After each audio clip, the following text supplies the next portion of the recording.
صباح الفل او مساء الفل عليك يا صديقي العزيز على حسب التوقيت اللي بتتفرج فيه على الفيديو ده. اهلا وسهلا بيك في فيديو جديد من فيديو مشتريات معرض الكتاب لعام 2024. وفي فيديو النهارده انا جاي اكلمكم عن الدار المصرية اللبنانية، عن مشترياتي من الدار المصرية اللبنانية.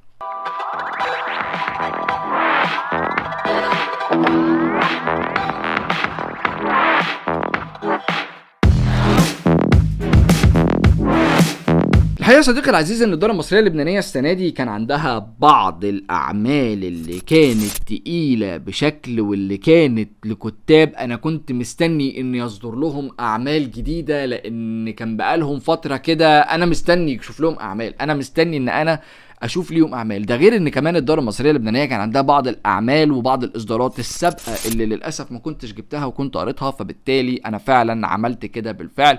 ومشترياتي من الدار المصريه اللبنانيه السنه دي مش بس من اصدارات 2024 فقط، ولكن ممكن يكون فيهم اصدار او اتنين كمان من الاصدارات القديمه. فخلينا دلوقتي نبتدي مع بعض نبص على الاصدارات ونشوف ايه هي الاصدارات. خليني دلوقتي يا صديقي العزيز ابتدي معاك باول عملين، وهما عملين للكاتب الكبير طه حسين رحمه الله، وهم علي وبنوه، الفتنة الكبرى علي وبنوه والفتنة الكبرى عثمان. العملين دول انا متحمس ليهم جدا جدا جدا، لان انا سمعت عنهم كلام كتير قوي قوي قوي، وكمان الاعمال دي انا من حماسي ليها من قبل المعرض بدأت اقرا جزء منها. قريت تقريبا الفصل الاول من علي وبنوه وقريت الفصل الاول من عثمان، علشان كده حماسي تجاه ان انا اشوف وجهة نظر عميد الأدب العربي في الفتنة الكبرى اللي حصلت ما بين علي وعثمان بالنسبة لي كانت مهمة جدا وكبيرة جدا وجميلة، ان انا اشوف ازاي هيتم الموضوع ده، او ازاي تم طبعا تحويل الموضوع ده داخل سياق قد يبدو سياق ادبي وروائي.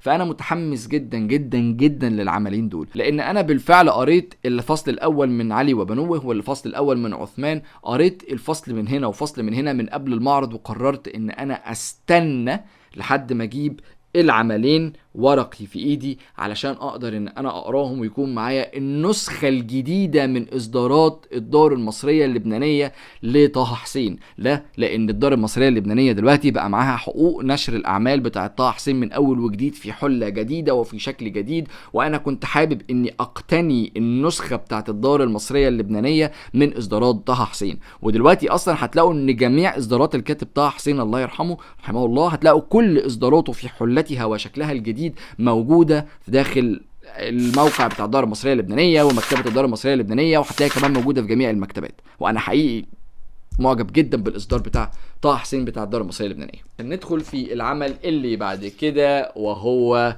موت مع ايقاف التنفيذ لطارق عز، الكاتب والبوكتيوبر والصديق والاخ وكل الحاجات الحلوة اللي في الدنيا. طارق عز، طارق بعد العمل السابق ليه وهو اسفار مريم المحرمة تعرض لكم من الهجوم لا طائل له الحقيقة، ولكن لما صدرت موت مع ايقاف التنفيذ مع الدار المصرية اللبنانية وعرفت ان هي مجموعة قصصية، انا اتبسطت جدا، لان انا عارف طارق ازاي بيكتب كويس قوي قوي قوي في المجموعات القصصيه. ولذلك لما صدرت موت مع ايقاف التنفيذ وشفت انها مجموعه قصصيه انا تحمست لها جدا لسبب بسيط جدا جدا جدا، وهو انا عارف ازاي طارق بيعرف فعلا يكتب قصص قصيره حلوه جدا وجيده جدا. وانا ياما قعدت اتكلمت معاه كتير قوي في القصص القصيره وفي فن القصه القصيره وكتابه القصه القصيره. ففعلا طارق عنده قدرة غير طبيعية وقدرة ممتازة على كتابة القصة القصيرة وحبك قصة قصيرة حلوة جدا جدا جدا. انا مش هقول ان انا متحمس للعمل ده وان انا لسه هقراه، لان انا بالفعل قريته وبالفعل كتبت له ريفيو وان شاء الله هصوره وانزله قريب، ولكن موت مع ايقاف التنفيذ بعد ما قرأتها هي فعلا واحدة من اجمل المجموعات القصصية اللي انا ممكن اكون قريتها في خلال السنتين ثلاثة اللي فاتوا. فعلا حلوة جميلة، قصصها متنوعة، ما فيهاش قصص متكررة، ليها ثيم، مش بالضرورة ان الثيم يكون البطل، ولكن الثيم هو محرك اساسي داخل كل صفحات العمل او داخل كل القصص القصيرة اللي كتبها طارق عز داخل موت مع ايقاف التنفيذ. هي انا مش هقول ان انا متحمس، لان انا حماسي تجاه هذا العمل الحقيقة كان في محله، وكان عمل مختلف تماما عن اسفار مريم المحرمة، ودي حاجة انا لازم اهني طارق عليها. فمبروك يا طارق بجد حبيبي، مبروك. اما العمل التاني اللي معايا دلوقتي فهو روايه كشكو للكاتب ولاء كمال. ولاء كمال انا كنت مستني انه ينزل روايه جديده بفارغ الصبر الحقيقه، من ساعه ما قريت الروايه الاخيره بتاعته والروايه اللي فاتت بتاعته القداس الاخير، وانا متحمس جدا جدا جدا اني اقرا عمل جديد لولاء كمال. ولاء كمال كاتب قوي جدا، كتاباته متنوعه جدا، مختلف في كتابته، مختلف في اسلوب كتابته، مختلف في تعبيراته اللي بيستخدمها داخل صفحات العمل بتاعه. يعني لما كنت بقرا له القداس الاخير انا بجد كانت بتحصل لي حالات تعاطف وحالات عصبيه وحالات انفعال وحالات لو كنت عايز اولع في الارض اللي انا ماشي عليها بسبب الانفعالات اللي كان الولاء كمال بيحطني فيها وانا بقرا العمل بتاعه. فحقيقي انا متحمس جدا لكشكو. انا ما اعرفش اي شيء عن العمل باستثناء ان العمل بيتطرق لنقطه تاريخيه والحاجه تاريخيه والشخصيه تاريخيه، اكتر من كده انا ما اعرفش. وحقيقي انا جبت العمل بناء على حرفيا حبي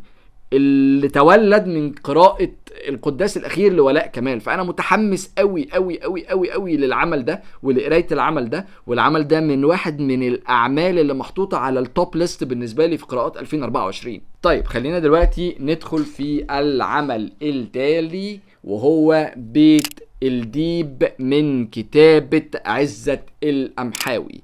دي تعتبر ملحمة روائية ما بين 4 أجيال، وأنا بحب روايات الأجيال بشكل غير طبيعي. وده لأن روايات الأجيال دايما هتلاقي إن هي بتعمل عملية تتبع لعائلة معينة أو لشخصيات معينة على مدى أجيال. وهنا العيلة دي هي عيلة الديب اللي عايشة في قرية اسمها العش تقريبا، استنى كده، في قرية العش التي جمعت فلاحين هاربين من ضرائب العثمانيين.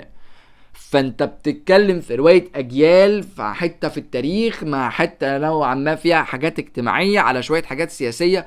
فالكومبو ده بيجيب جوائز عامة مبدئيا. بسم الله الرحمن الرحيم. فانا عايز حقيقي اشوف ايه اللي هيكون موجود في بيت الديب وايه اللي هيقدر الكاتب عزت القمحاوي ان هو يقدمه لي في رواية اتمنى انها تكون بالجمال وبالقوة اللي انا متوقعها. اما العمل اللي معايا دلوقتي هو دماء على السجادة الحمراء من كتابة أغاثا كريستي الوطن العربي، الكاتبة نهى داوود، اللي أعمالها كلها بتكون أعمال بوليسية وأعمال جرائم وأعمال تحقيقات.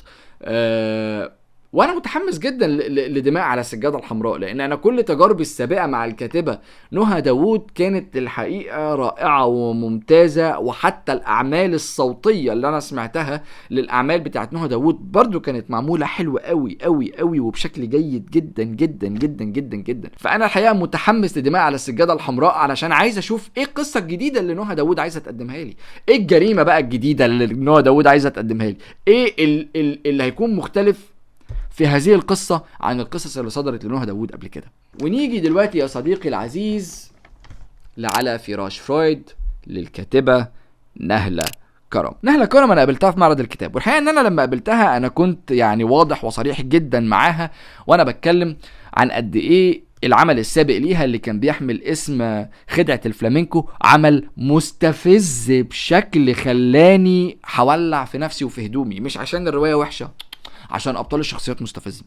بطل الشخصيه ما شافش دقيقتين ربايه، وبطله الشخصيه عايزه تاهيل نفسي ده بجد. فقد ايه الكاتبه نهله كرم قدرت ان هي توصل لي الاحساس وتوصلني لمرحله الانفعال ان انا اكره شخصيات الروايه، ولحد النهارده اقول ان دي شخصيه معقده نفسيا وده شخص ما شافش دقيقتين ربايه. طالما هي قدرت انها توصل لي الاحساس ده يبقى الكاتبه نهله كرم عندها القدره الروائيه انها تكتب روايه توصل عن طريقها الافكار والمشاعر والاحاسيس اللي المفروض انها توصلها منها بشكل ممتاز وبشكل سليم جدا. علشان كده انا متحمس لعلى فراش فرويد عشان نشوف ايه القصه الجديده اللي هي حابه الحقيقه ان هي تقدمها لنا السنه دي في العمل الجديد بتاعها اللي صدر في عام 2024.